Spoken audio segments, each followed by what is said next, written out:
Hey guys, it is Marcus and Terry back with you today for today's edition of the Talk Sober Letters. Today, what we're doing is we're going over letter number 5, which is you only need a few ideas to beat this. And that's something that I learned early on in sobriety is that, there's a few things that you're going to learn throughout your sobriety that are going to keep you to the next level. They're going to get you through the day, they're going to get you through the month, they're going to get you to your next step in sobriety, which is like the next 30 days or whatever it is. And you only really need a few things to really beat this issue. You only need a few things to make it where you want to go. So we're going to talk about those I, today. And how you doing, Terry? I'm doing well. It's a Good. beautiful Okay. day. Excellent. And if the Skype will work good, that'll be good too. So we're going to go ahead and dive in. If you're watching live, say something in the box. Let us know how you're doing. And we're going to get the show on the road here. So, welcome to letter number 5. You only need a few good ideas to beat this. This letter starts off, I say, hey again, friend. So, today I'm kind of torn. I have this idea of how to help you. I'm giving you all these tools. And despite having someone who has walked the road before you and is here to give you all this advice and tips on how to stay sober, you keep going out there and getting drunk. And I don't know whether it's a weakness I need to be considerate about or whether you just need a firm kick in the ass and someone to tell you, stop being a baby, listen to what I say, and do what I tell you to do, and you'll learn to be sober. It's really that simple, right? Well, yes and no. You see, it took me almost a year of seriously trying to stay off the booze to actually get it. I remember it as clear as day. One day, I was at a Vegas meeting with some clients, and I couldn't escape my anxieties, fears, and the feelings that everyone thought I was a fraud, or worse off, I thought I was a fraud in life, in business, in just about everything. So that night, after meetings for lunch and dinner, remember I can't eat in front of others, I went down to the club for some dancing. I got drunk on an empty stomach. Didn't take too long to hit me like a ton of bricks. After that, I felt so bad, and I remembered I fell flat on my face and hit my head and had to be escorted back to my room. Luckily, the room we rent is a big, huge top floor, 2-story suite that comes with butlers and everything, so they took good care of me. It could have been a lot worse. But the next day, at 4 a.m., I woke up feeling like total shit, to put it lightly. After I came home from my trip, I said to myself, enough. I need to get some help. So I looked for therapists and counselors and someone to help me with this stuff. At this point, I thought it was an emotional issue or something like that. If I could just get over my past, well, that would solve it. I wouldn't be drunk anymore.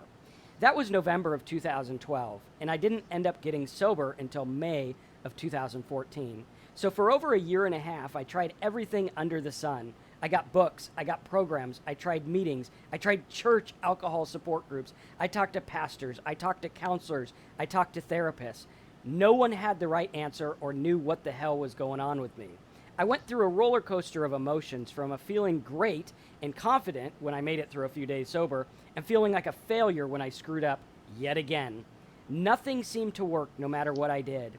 In the winter of 2013, I decided enough was enough and I was going to rehab.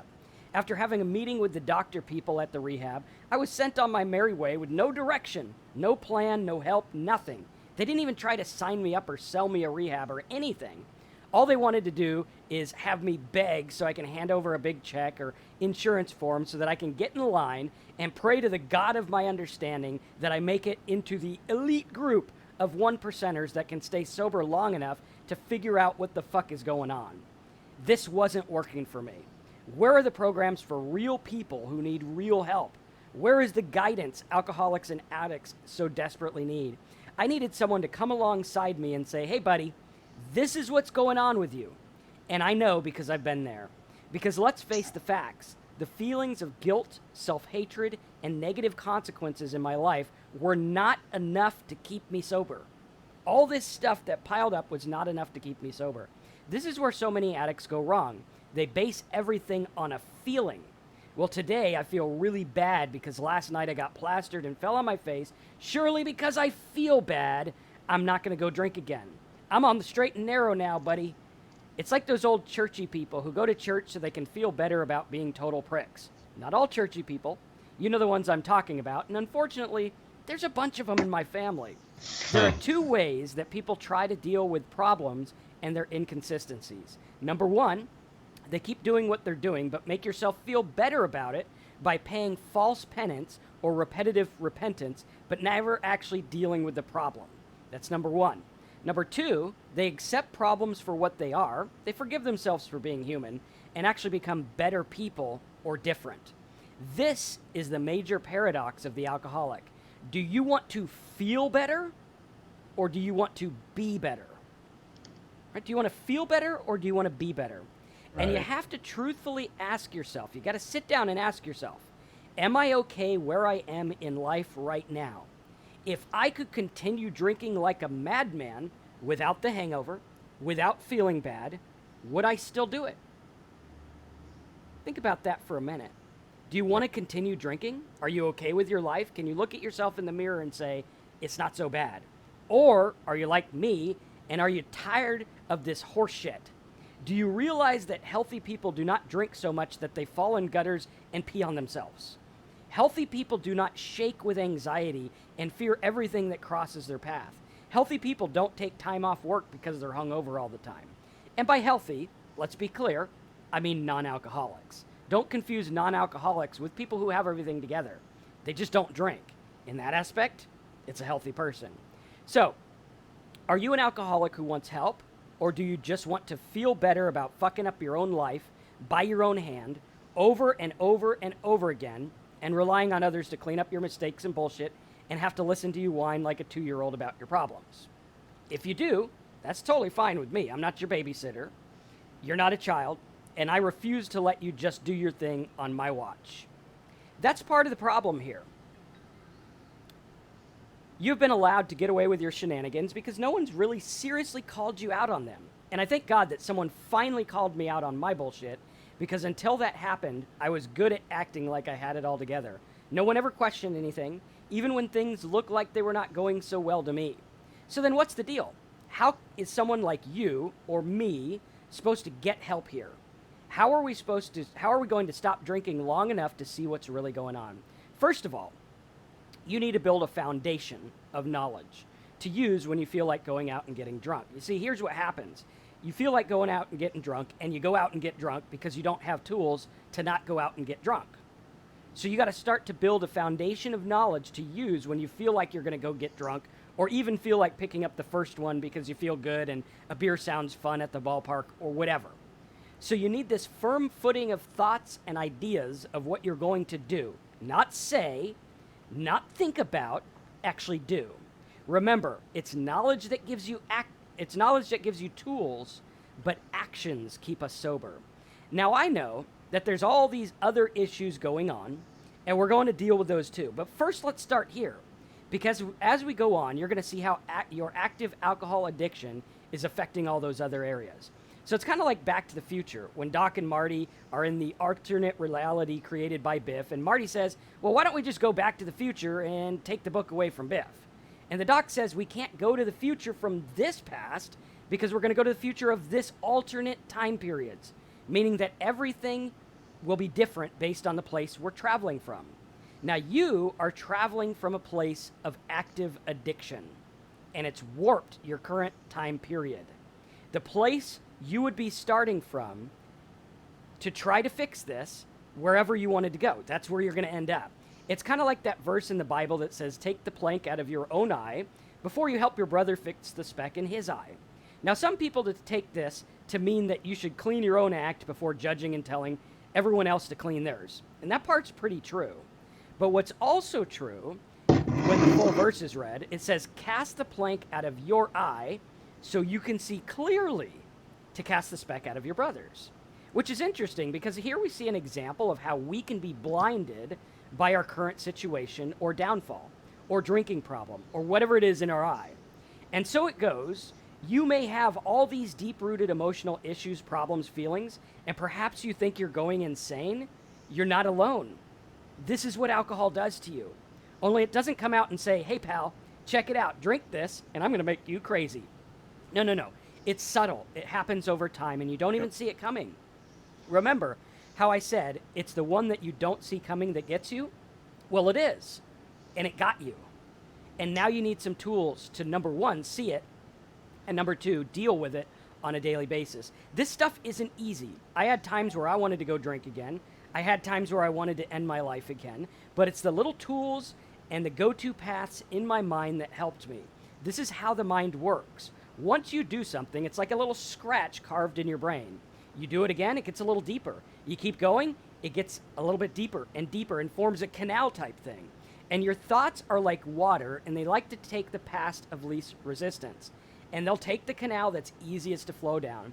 And right now, the canal says, hey, something happens bad, you know where to go. You go drink. It's not Right.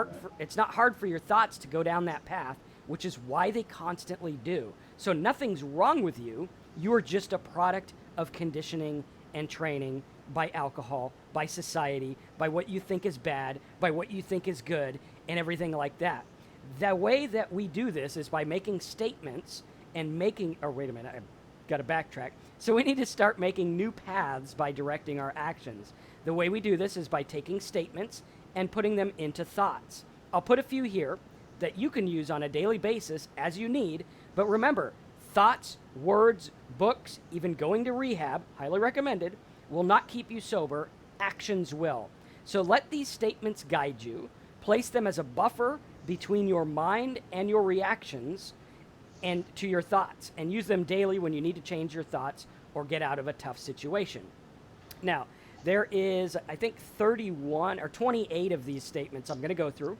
I'm going to put these statements on the homepage of talksober.com at the end of this so you can print them out. We'll put them in a nice PDF form. You can print them out. You can fold them up, put them in your wallet. You can take them wherever you want. Purse, wallet, whatever you take, pocket, whatever. You can put them on your phone. But we'll give them in a way that you can download so you have them.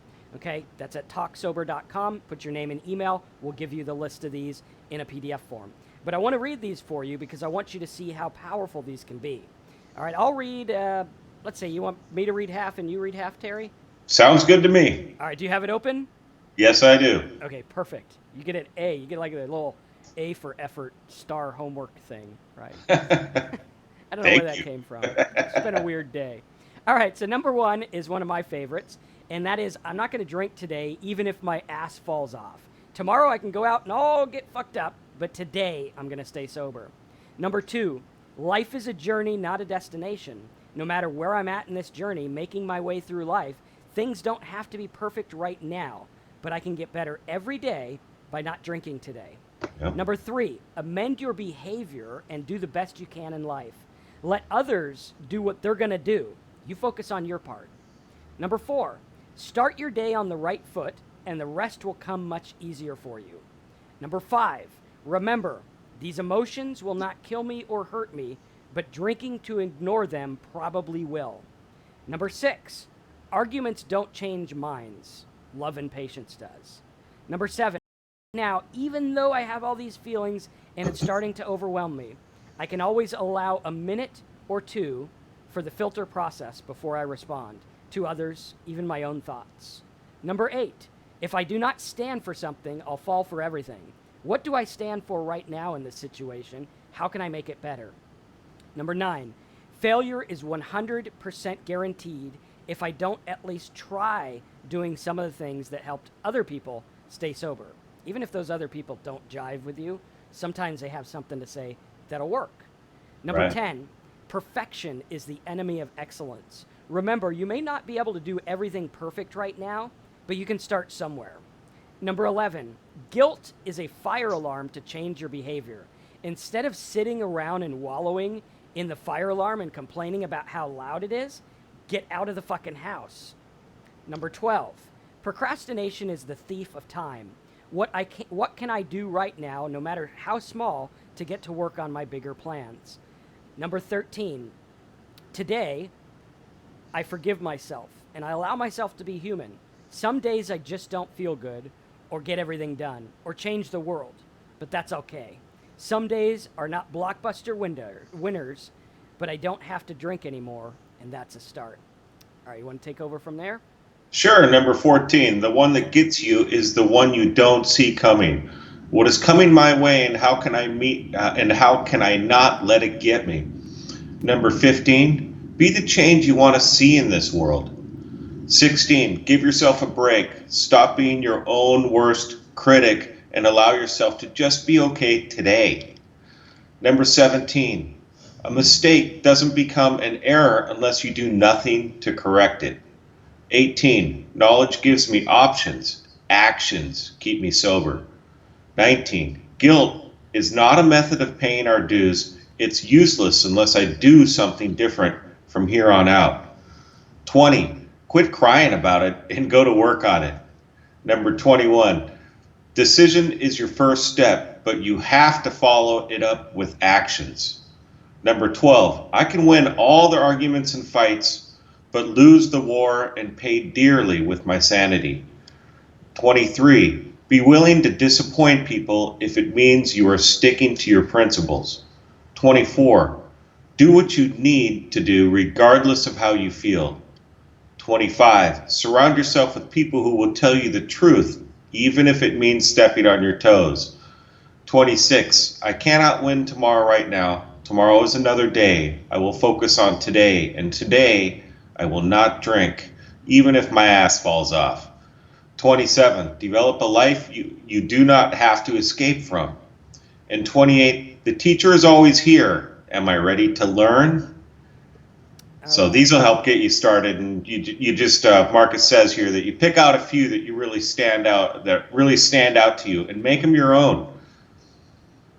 Go ahead, Marcus. And then on talksober.com, we have a list of these as well as some videos, audios, and tools to help you stay sober. When you're done with the book, which is these letters, hop over there and check them out, or check them out now. Till tomorrow, use these. You can stay sober if you choose not to drink. Today, you can stay sober. It doesn't matter what you did yesterday or what's going to happen tomorrow or even 10 minutes from now. Right now, I choose to be sober. Not because my life sucks or it's better or whatever outside circumstances may bring, but because I can make it through life without chemically altering my consciousness. I want to be alive, awake, and okay. I love you, and you will get through this. Talk tomorrow, Marcus. So that's letter number 5. And we got some comments coming on if you want to take those, and then we'll discuss the letter. Sure, yeah. Let's see. Yellow 6100. The first thing you said is one of a few good ideas that Stoic Control, that Stoic Control, not control idea. It is not actually for the whole life in any moment. You have a lot of questions, but also especially when tempted. Well, for me, it's not a matter of alcoholism, of me having control over it. It's a matter of me having tools to deal with it. Alcoholism's in me, and I guess it is kind of a control idea. I do have to learn to control myself to not have that first drink. Well, and it's kind of like, I think what he's talking about here is kind of like the Serenity Prayer. And the Serenity Prayer actually, from what I've read, stems from Stoic philosophy. Right. And what they say is like, okay, the Serenity Prayer is, help me to, accept the things I can't control and change the things I can. And we look at that and it's like, okay, is this something I can control? Alcoholism? Well, not if I drink. No, I can't control that. Once I have a drink, all bets are off. But I can control not having the first drink. Sometimes I might feel like going and having it. Sometimes I might be on autopilot and like literally walk myself over to try to get it. But I can always stop the world with 15 minutes, right? No matter what's going on in your life, you can take 15 minutes and say, you know what?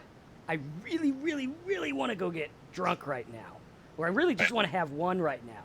Or that looks pretty damn good. But I'm going to see how I feel again in 15 minutes. Right? You could stop the world in 15 minutes. 15 minutes, you'll probably subside. Most feelings will subside in 15 minutes. So that's one of the things that is working. And when tempted, just remember a temptation is a chemical impulse in your brain. That's all it is. Right? I mean, you could be tempted to do anything. Who cares? Like, I get tempted to do things all the time. And now that I realize that thoughts are just chemical impulses gathered by things in the outside world. Like they've done studies.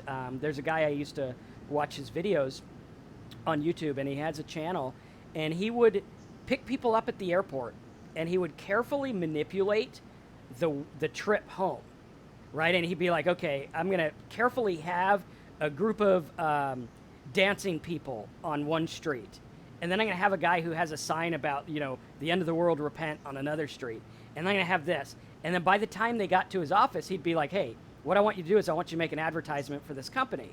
And even though subconsciously they just saw these things driving, the advertisement they made was all including the stuff that they saw on the way to the airport. And it just goes to show that that's how the mind works. And once we, in Stoic philosophy, accept that this is how our mind works, then I Right. could say, well, you know what? I'm anxious. That's just Marcus being silly and anxious. Obviously, he's going to be that way because he was trained to be that way. And when I don't listen, it takes all the power out of it. And what happens right now is you have this power in the thought of, I want to go drink. And you're like, this thought is way up here and I want to go drink, and it's big. But when you say, you know what? Obviously, I'm going to have that thought. I've been drinking for 20 years. Yeah. What else am I going to think about? Does that make sense, Terry? Yeah, it absolutely does. I mean, that's how your letter really hits home with me as far as just the feelings that was trying to avoid, and the anxieties and the fears and these things, just that from all the drinking. I didn't have a lot of outside influences on my anxieties. My anxieties mostly came from the fact that I was drinking way too much, and I knew I didn't have control over it, that it was just getting worse and worse.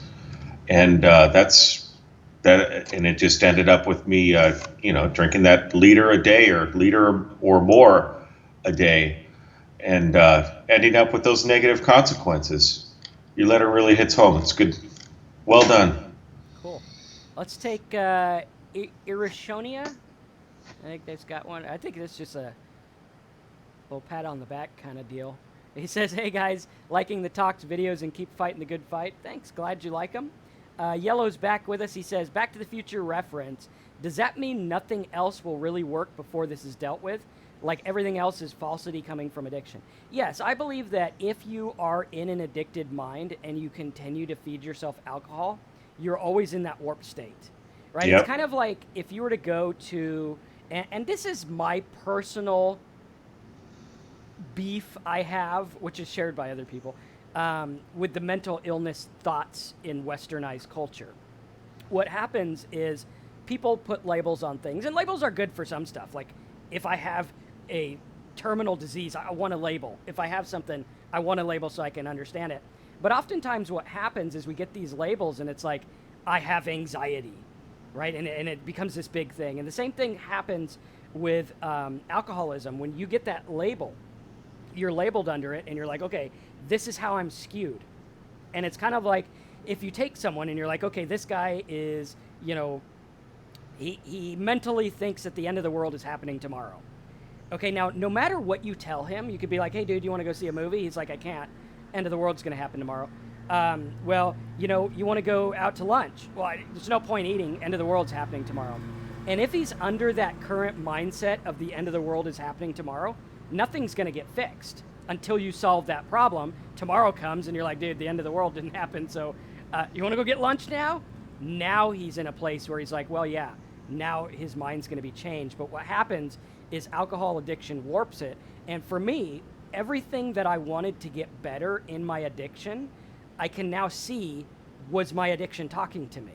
It was like, okay, I want to get rich because of this. And I thought that was the problem. Or I want to deal with family issues. That's the problem. Or I want to deal with this. That's the problem. And dealing with all these in an alcohol-induced state, you're never going to get fixed. I mean, you might make things better with your spouse or whatever, but if you're truly drinking as an alcoholic, it's never going to change because your mind is warped just that much. And for me, personally, my mind was warped into the, I'm sad. Everything's against me. The world's against me. Everything's bad. Everything happens to me. And I could never get better when I was a victim. Because it's like, okay, well, how can I get better if the whole world's against me? Does that make sense, Terry? Do you have stuff to add to that? Absolutely. Yeah, you were coming from a different perspective, and you needed to get the alcohol out of your system and your brain so that you would have a new mindset, a positive mindset on how can you respond to your situations rather than react to your situations. And that's definitely the way I was as well. Just always reacting to a negative situation, and on top of that, would be reacting with, how can I get a drink, or when can I get drunk next? So that tended to just rule my decisions, and thus making most of my decisions bad decisions. I mean, I was still able to get some things done, but I was definitely going in the wrong direction. And as alcoholism continued and got worse and worse, I got worse. And finally, I just isolated enough to the point where I didn't have to make these decisions. That was just the easier thing to do. Yeah. I got basically what we call the fuck it's, where I just said fuck it, and I'm just not going to do anything. Instead, I'll just drink and hide those feelings. And obviously, that doesn't work in the world. So yeah, it's your comment. Does that mean that nothing else will really work before this is dealt with? Yeah, it is partly true, but what can work is seeking out the help. But it's just a matter of having that complete desire to go and seek out help and go through it. Go through what you need to do to get sober and stay sober. It's interesting too because for me, when you're drunk, you're right. And what I mean by that is like when you're drunk, you have in your mind, you have every right to go get drunk. You have every right to be pissed off. You have every right to do all this stuff, but does it work for you? Like you can be right all your life and you can be justified all your life, but is it working for you? Right. And for me, it was like, I was right. People who abused me and messed with me, it was like, yeah, I mean, I was wronged. But am I going to let them win more by continuing to dwell on it and living my life in a way that's like, I'm not getting ahead. I'm not getting what I want. I'm sitting here drunk in my house and I'm miserable every single day and I don't even want to be alive. But damn you, I'm right. And it's like, well, right. And they're probably not even thinking about that situation anymore, or it's way in the back of their head. And even if they are, who cares? Right. Exactly. It's like, who cares? It's like my uncle said one time we were going to take a table, and my dad was like, "Well, you need to strap the table down," and my uncle's like, "Nah, the table's heavy enough." And my dad and my uncle always have this bickering of like, who's the smarter one? And my uncle went with his idea, and the table flew out of the truck and crashed on the ground. And he was mad because his pride was hurt and everything. And he gets out, and everyone wants to be the expert. Oh, let me pick it up. Oh, you should have done this. Oh, you need to do that. Everyone's out of cards. There's like 8 people around this table. And he just yells, and he's a big dude, and you don't want him to yell. And he's like, everybody find something to do. I'm doing this, right? And it's kind of like that in your life. It's like everyone else finds something to do. I'm going to stay sober. I'm going to do this. This is what I'm doing. And you'll find that your life just gets easier. Because, right.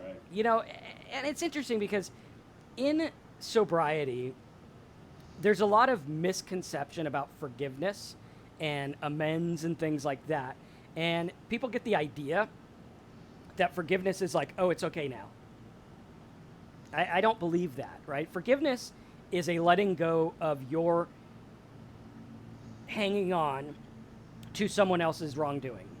It's all about you, right? It's pretty much for you. It's not for them. It's not letting them off the hook. Like if someone did something wrong and, they need to pay for it, by all means, call the authorities or whatever. That's not thwarting your forgiveness. That's righting a wrong. But forgiveness is for us to accept and to say, even though this happened, I'm not going to let my life be run by it anymore.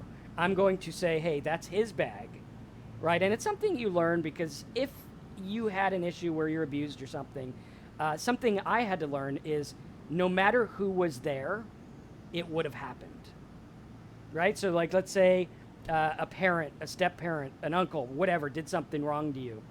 And if you took you out of the picture and put Sally or Joe or Fred or Ann in that picture, the guy would have done the same thing. It's his bad. And forgiveness Right. helps you allows you to know that, and know that hey, you know what? This has nothing to do with me. Sure, it happened to me. Sure, it was bad, but I'm going to let go of it because it's not personally about me, right? And it's a difficult thing sometimes. I would point you to, if you're dealing with that issue, I'd point you to the video I did on The Body Keeps the Score book.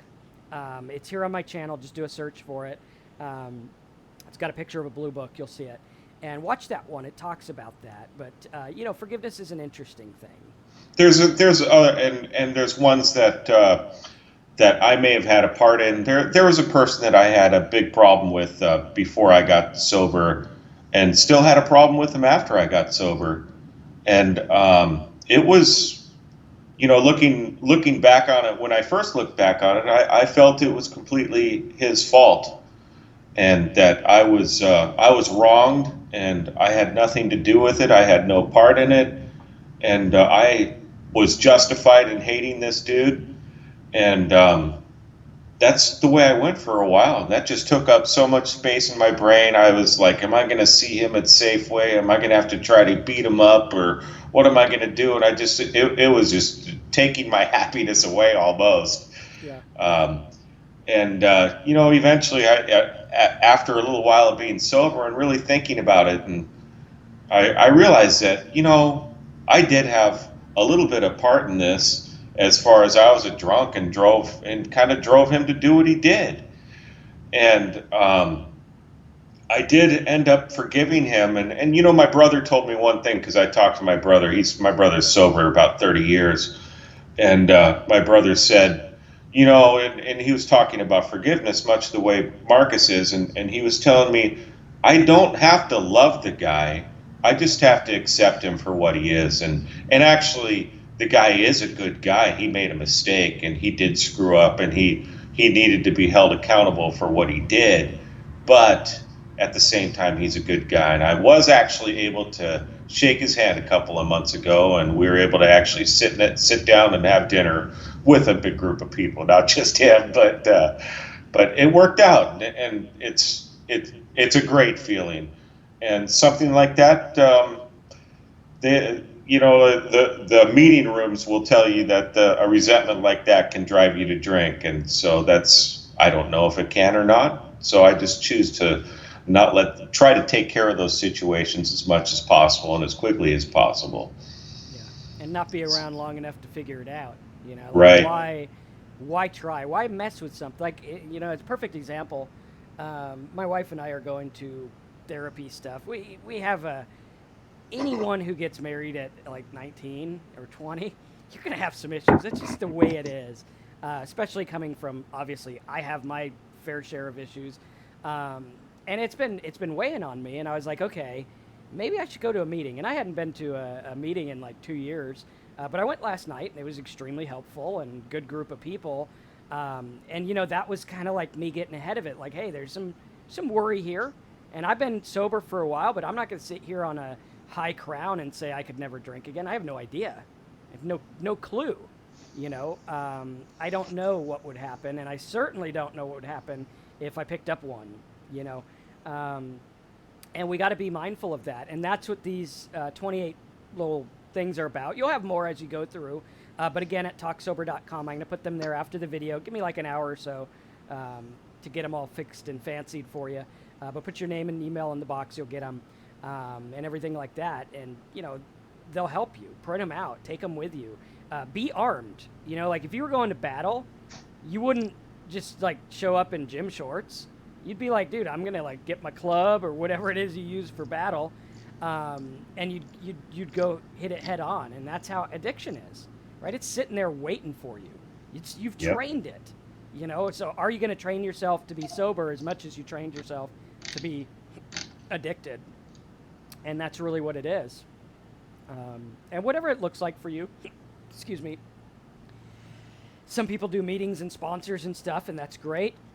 Some people do a Lone Ranger thing, which, if it works for you, who am I to say it's wrong? Some people read like maniacs. For me, I listen to tapes, and I do these talks. These are helpful. Go to meetings whenever I kind of feel like it. But figure out what works for you. If you got to go to 3 meetings a day, do it. I remember in the beginning of my sobriety, I needed lots of tools, and the people told me, "Hey, go to 90 meetings in 90 days," and I was like, "I don't freaking want to." And they're like, "Well, do you want to stay sober?" And I'm like, "I want to. I will go." And I went, and I was anxious. Half of them I didn't want to be at. The other half I got great stuff out of that. Some of it probably still keeps me sober today. So do what you got to do to stay sober. And if you're detoxing, go see a doctor. Don't be silly. See a doctor, get some help. And you're on the path to the new life if you do that stuff. And there'll come a point when you're like, holy cow, I didn't even realize that I was going to enjoy this as much as I do. I don't want to drink because that life sucks. This life is good. And that's not to say that everything's going to go great. Like, some people were talking last night, and they're like, I kind of thought like I'd get sober and my house would be paid off and there'd be a Bentley in the driveway and my airplane would have fuel in it and we'd be eating, prime rib and caviar every night. And that's not always the case. You just learn to live with less. And for me, I learned that. I scaled way down when I got sober, and it was humbling in a good way, because it's like, hey, you know what? You're a drunk. You're not the king of the mountain you thought you were the king of the mountain of. You're the king of the drunks, and that sucks. And I wasn't even the king of the drunks. I was probably like the jackass of the drunks, and that's kind of what you gotta focus on. But hopefully that helps. If you guys have any other questions, let us know. And Terry, if you have anything else to share. Absolutely. You mentioned learn to live with less, and when you get sober, and actually, I've learned to be grateful for what I have. I'm just truly happy with what I have. I don't want that Bentley anymore. I don't want that huge $20 million house. I mean, property taxes would be ridiculous. But I'm happy with what I have, and I have a great life. Very satisfying. Yeah. What was the other thing I was going to say? You were talking about. Oh man, I lost my train of thought. But the tools that he gives here are definitely very useful. I mean, start your day off the right foot, and the rest will come much easier for you. And that's just waking up, not taking a drink. I think about what I'm grateful for. I do some thinking for sobriety. I try to do something for sobriety every day. Marcus was talking about all the different things he did. He went to the 90 meetings in 90 days, which he didn't want to do. And that's exactly what I did. And the key here, for me at least, is doing. I've heard in those meeting rooms where people say AA is not for people who need it, it's for people who want it. And I would take that definitely one step further. It's for people who do it, and that's doing sobriety. It's not just AA or whatever. There's other programs, Life Ring, and there's lots of things, or what we have here, these webinars. But it's taking actions on a daily basis. Sobriety for me, it's not difficult. There are difficult times, but it's really a matter of doing things consistently towards my sobriety and not getting myself into those dangerous situations. That's why this list is a real important thing for me to at least refer back to.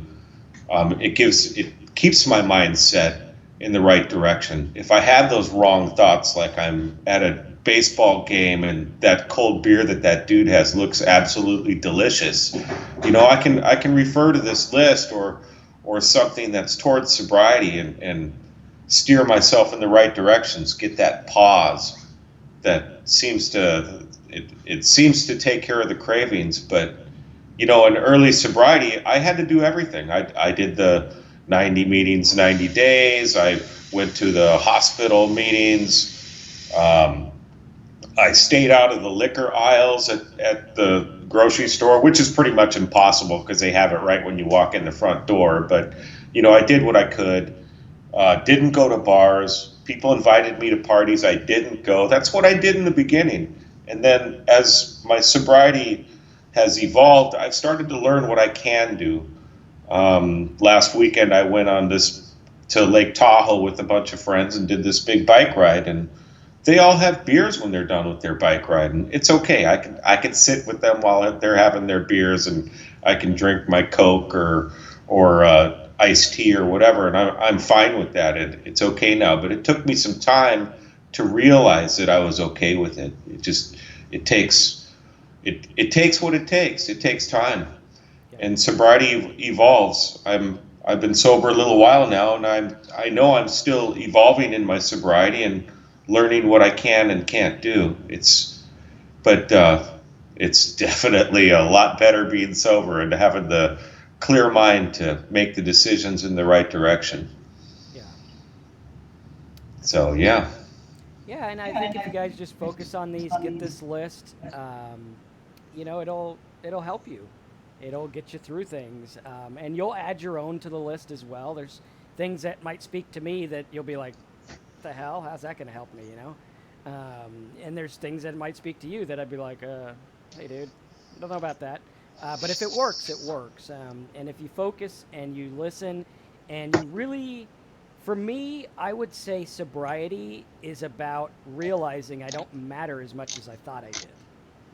It's about it's like all these things that I thought were giant things are not that big at all. What matters is getting through a day, Uh, helping someone, loving people, not being a crazy, I'm going to bite your head off for every little thing.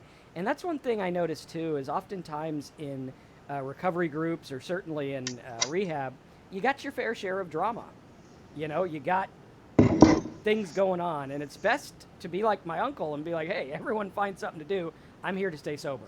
I don't care who's sleeping with who or who's fighting with who or who owes money to who. I'm here to get sober. That's why I'm here. And you focus on that and really work at that. And if there's any last minute questions, let us know. Otherwise, if there's anything else you want to share, Terry, go for it. We got like 12 minutes left or something like that.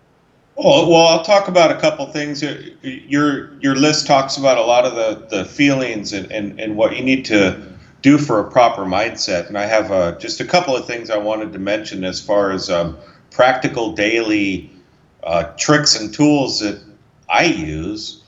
And some of them I have a list here, so I'm not going to quite look at the camera here exactly, but one of the first things I do is when I wake up, I think about the day that I have ahead of me, and I think about what am I doing today? Am I going to am I going to be in a dangerous situation? I'm a caterer, so I cater at bars. That's about 60% of our business is catering at bars. And so there's the bartenders always want free food, so they always want to give me a free drink for their free food, and I have to have a game plan for that. And so the one of the things I do is I know what I'm going to have them make me as far as a drink. Just something that, I could just drink water, but, they're offering me something nice. So maybe a sparkling water with a grapefruit juice in it or something like that, and a little splash of cranberry. They don't care if there's serving me alcohol or not. I've never had one of them say, you don't want booze? They don't care one way or the other. It's just not a big deal. And I mentioned some of these other ones already, but like the grocery store, this is, a lot of these things in early sobriety were super important for me, but like staying out of the liquor aisle, not going to the bars. Nowadays, what I do is I will go to a bar, but I'm not going to go to a bar and sit at the bar so I can watch the game. There needs to be a reason I'm going there. I'm meeting some people to talk about something. Even if it's a social occasion, I'm going there for a reason. There has to be a legitimate reason for myself to go to a bar. Otherwise, I'm going to sit in the restaurant. But there's other things you can do. Well, an obvious one, especially in early sobriety. I mean, I have alcohol in my house now because my wife drinks, but she buys one bottle of wine at a time, and she drinks half a glass and dumps the other half a glass. I never thought that was possible, and I would never dump half a glass of anything. But when I first got sober, no alcohol in the home, and I had to look at labels of stuff. make sure there was no alcohol in it, like vanilla extract. Vanilla extract, to be called vanilla extract, is required to have 36% alcohol. So that's one that I don't use.